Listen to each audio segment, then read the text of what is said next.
Welcome everyone to I would like to call the Mr. Linton Show. And today we'll be talking to a general from the Confederate Army. And without further ado, Mr. Stonewall Jackson, come on out.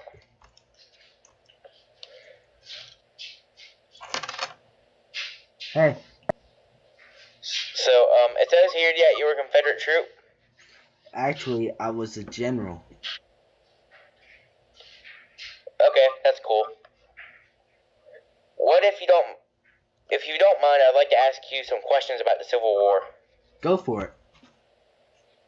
What was it like in Mississippi? Well, as you know, Mississippi was the second state to secede from the Union.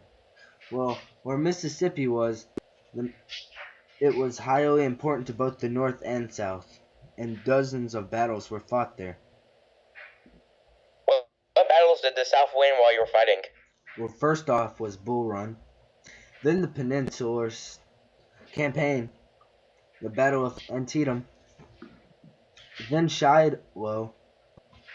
After that was Chancellorsville, then Gettysburg, the fall of Atlanta, Sherman's March, and then Appomattox.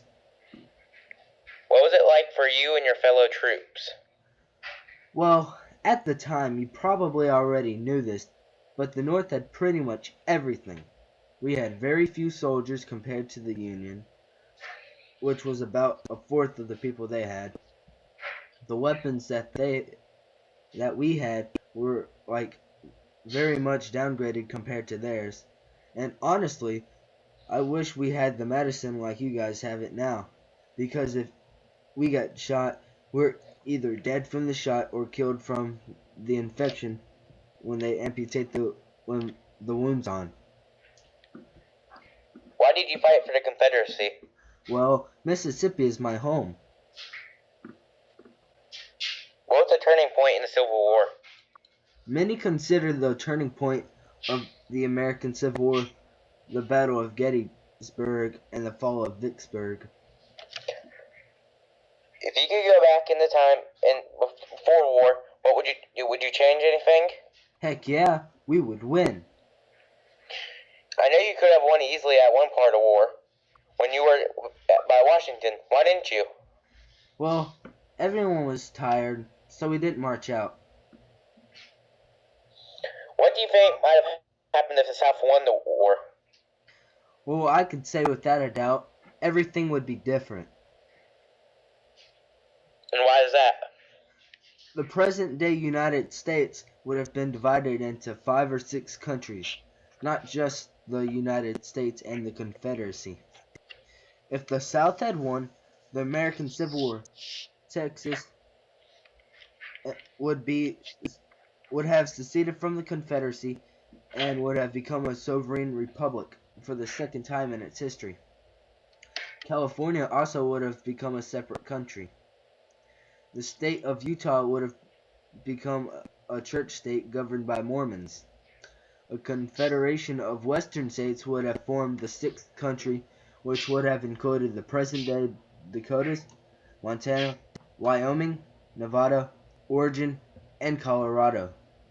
This western confederation would have failed, however, and would have joined the Union in the 1930s.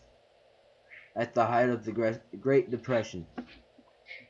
Abe Lincoln would not have been assassinated, since John Wilkes Booth would not have had a motive, and would have served as a senator from Illinois for more than 20 years. He would have written his memoirs after the war ended, which would have created a sensation. The book would have sold many thousands of copies in both the United States and the Confederacy. More copies would have been sold in the Confederacy than in the U.S., since the former rebels would have been more interested in reading about why they won the war, rather than the U.S. would have been in reading about why they had lost it. Robert E. Lee would have become Confederate President Jefferson Davis's special envoy to the United States, but the strain of the job and trying to maintain friendly relations with with the former enemy would have led to an early death in 1870s. Wow, big difference, huh? Big time. So, is Stonewall your real name? No, it's actually Thomas Jonathan Jackson.